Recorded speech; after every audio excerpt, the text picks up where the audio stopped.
পেছনে আওয়াজ শুনতে পাচ্ছ, শুরু হয়ে গেছে অঞ্জলি এন্ড আজকে হচ্ছে সপ্তমী, মহাসপ্তমীর তোমাদের সবাইকে অনেক শুভেচ্ছা। Good morning everyone, welcome back to the channel. আমি ঘুম থেকে উঠে গেছি, খাওয়া দাওয়া কমপ্লিট হয়ে গেছে, ওয়ার্কআউট করবো অ্যান্ড দেন আমাদেরকে যেখানে যাওয়ার সেখানে আমাদেরকে যেতে হবে। সেটা হচ্ছে আমাদের মেন পুজোর জায়গা গোরসা। মামারা যেটা আপাতত করছে সেটা হচ্ছে গিয়ে পায়ে আলতা লাগাচ্ছে, কেউ স্নান করছে, কেউ রেডি হচ্ছে। এই চলছে এখন পুরো প্রেপ বাড়ির মধ্যে। ওপর থেকে আজকে ব্লগটা স্টার্ট হলো। আমি নিচে গেছিলাম খেতে, তাড়াতাড়ি করে খেয়ে নিয়ে চলে এলাম অ্যান্ড আমার জন্য ব্ল্যাক কফি বানিয়ে আনলাম। তাড়াতাড়ি করে একটু রেস্ট নেবো, তারপরে ব্ল্যাক কফিটা খাওয়ার পর শুরু করলাম ওয়ার্কআউট। দ্যাটস দ্য গোল। চলছে এখন মামদের আলতা পড়ার পর্ব। দুর্গা মন্দির থেকে আমাদের বাড়ি খুবই কাছে, মানে বাঁ দিকে স্টেশন 2 মিনিট, ডান দিকে জাস্ট 2 পা হাঁটলে হচ্ছে দুর্গা মন্দির। তো খুবই ভালো লাগে সকাল সকাল একদম। এখানে হচ্ছে দুর্গা মন্দির। পুজোর টাইমে এই মন্ত্রগুলো যখন কানে আসে একটা আলাদাই ভাইব আসে। বাট আমাকে তাড়াতাড়ি ওয়ার্কআউটটা কমপ্লিট করতে হবে, কারণ বাড়ি থেকে যাওয়া হবে আবার অন্য বাড়ি।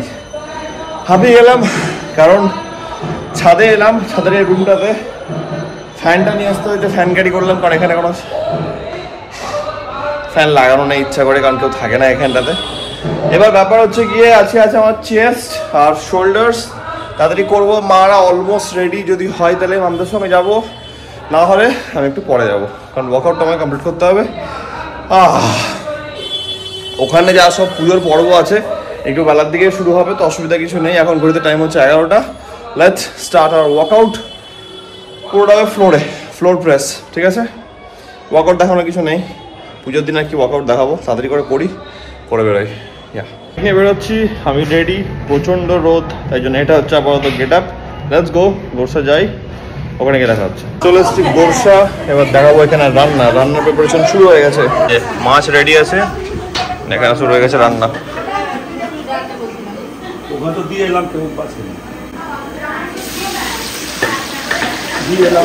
বন্ধ ছাড়ছে মারাত্মক।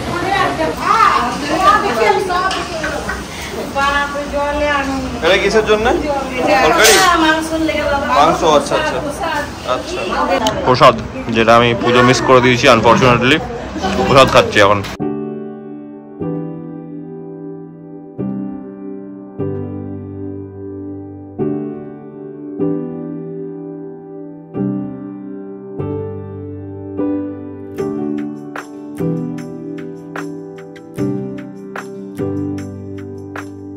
প্রায় রেডি হয়ে গেছে সব কিছু, ঠাকুরের ভোগ, ঠাকুরের খাবার। এবার বাকি থাকছে পোলাওটা রেডি হবে, যেটা একটা ভোগের মাংস আছে সেটা রেডি হবে। এবার তারপরে ঠাকুর আগে ভোগ খাবে, ঠাকুরের খাবার খাওয়া হবে, তারপরে সবাই সেই প্রসাদটা খাবে। তো এখানে ম্যাক্সিমামটা রেডি হয়ে আছে।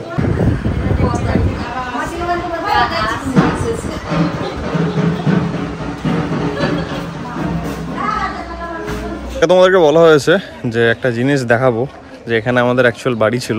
আমি দূর থেকে কম্পাউন্ডটাকে দেখাচ্ছি, তাহলে তোমরা বুঝতে পারবে। ওয়েট, না মন্দির, এই যে বাড়িটা দেখছো, এই বিল্ডিংটা, এটা শুধুমাত্র ঠাকুরের ভোগ রান্না করার জন্য, পুজোর জন্য এটা করা হয়েছে। পেছনের যে জায়গাটা দেখছো, যেটা একটা রুইন্স হয়ে আছে, এটা অ্যাকচুয়ালি বাড়ি ছিল অ্যান্ড এটা পুরোটা এই কম্পাউন্ডের ওপরে ছিল, ঠিক আছে? এবার এটার একটা অংশ ছিল এই জায়গাটা, যেটা এখন একটা অন্য বাড়ি হয়ে গেছে। অ্যান্ড এই জায়গাটা পেছনের আছে ডেস্ট্রয়েড টাইপের, এটা অমনি থাকবে, যেমন তেমন করে দাঁড়িয়ে আছে, কেউ থাকে না ওখানে। তো অ্যাকচুয়ালি ওটা আমাদের বাড়ি ছিল অ্যান্ড এই কম্পাউন্ডের ওপরে হয়েছে এই জায়গাটা।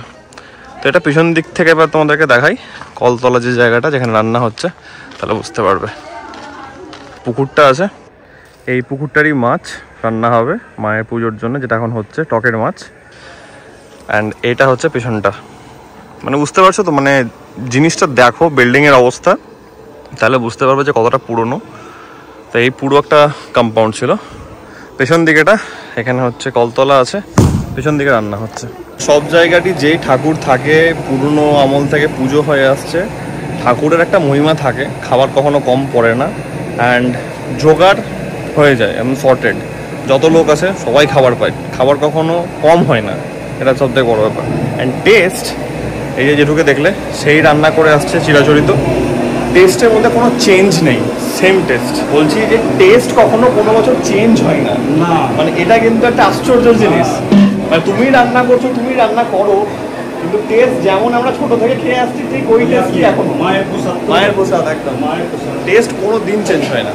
মাছ কোনোদিন ভাঙেও না। হ্যাঁ, মাছ ভাঙে না, খাবার কম পড়ে না যত লোকই আসুক। এটা হচ্ছে ব্যাপার। সেদিনই তো 150 উপর লোক হলো। কবে বোধনে? হ্যাঁ, তাহলে 150-র উপর লোক হয়েছে, পাওয়া যায়।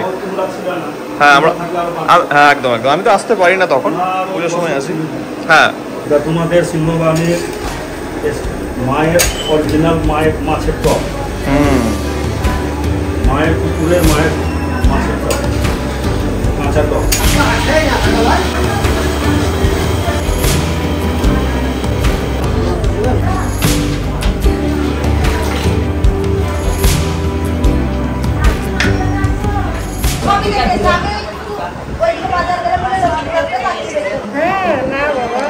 আমি জানতে ইচ্ছুক যে কি গল্প করছে এরা তিনজন।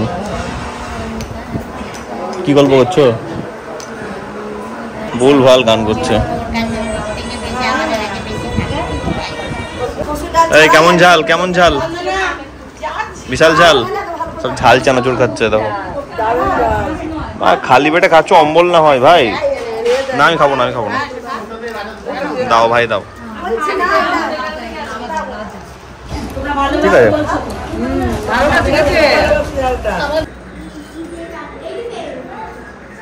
এবার এখন ঠাকুরের আগে ভোগ হবে, ঠাকুর খাবেন, তারপর আমরা খাবো। এবার সব খাবার যাবে একে একে।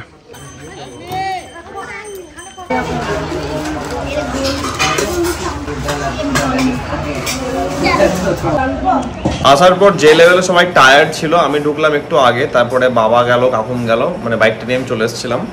তারপরে মামরা ঢুকলো তার কিছুক্ষণ বাদে। সবাই রোদে গরমে আজকে অবস্থা টাইট হয়ে গেছে, মানে মাথা মাথা ধরে গেছে সবারই।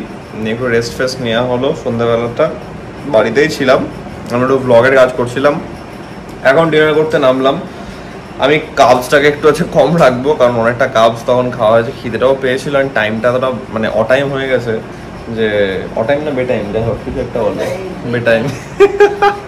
তো যাই হোক একটু ভুলভাল টাইমিং হয়ে গেছিলো, তো খিদেটাও পেয়েছিল। But I am now hungry, yes. ওই জন্য এখন এগ হোয়াইট অমলেট করা হচ্ছে অ্যান্ড ভাত খাওয়া হবে টুকটাক, হচ্ছে ব্যাপার। তাই আমরা গল্প করছিলাম যে ভোগের সব খাবারই খুব ভালো হয়েছিল। তার মধ্যে থেকে কী নাম ওটা, মাছের টক। মাছের টকটা দুর্দান্ত ছিল, হেভি ছিল, খুবই সুন্দর ছিল, হচ্ছে ব্যাপার। আপাতত সবাই বসে আছে এখানটাতে, সবাই এলিয়ে গেছে, আমলিয়ে গেছে। মাম তো 5-10 কেজি ঘুমিয়েছে, মিমা 12 কেজি ঘুমিয়েছে, কাকিমণি 6 কেজি ঘুমিয়েছে, আর আমি জেগেছিলাম। ইয়েস, তাই হচ্ছে ব্যাপার। 12 কেজি ঘুমানোর পরে মুখে এমনি ঝিল্লা আছে, ঠিক আছে, এমনি এমনি আছে না। টাকা উঠতে দিকে ঘুমিয়ে গেল নাকি তুমি? আমার আর টাকাবার অবস্থা নাই। হয়তো বেশি শরীর কেমন আছে? ব্যথা বেদনা আছে কি নেই? অল্প। সব পুজোর দায়িত্বে আছে, বাবাকে দেখতে পাওয়া যায় না, প্রায় গায়েব হয়ে যায়। Let's talk to him. কি আপডেট বলো, কি কি তোমরা আয়োজন করছো? টোটো বন্ধ করে দিয়েছো আগে থেকে, আর কি করছো?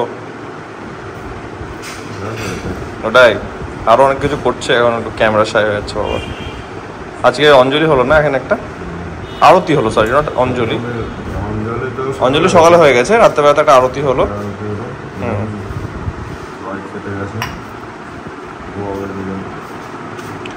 মন্দিরে তো ইয়ে থাকছে, গার্ড থাকছে।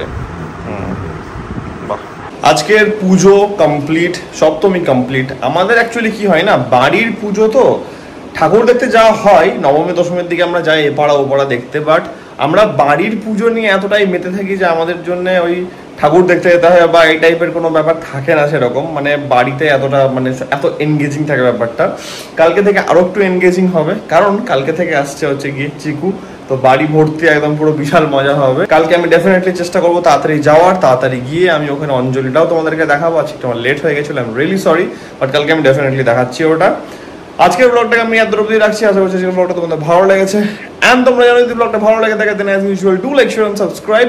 খুব জলদি দেখা হচ্ছে কালকে একটা নতুন ব্লগের সঙ্গে। Till then take care, be safe, bye bye, good night.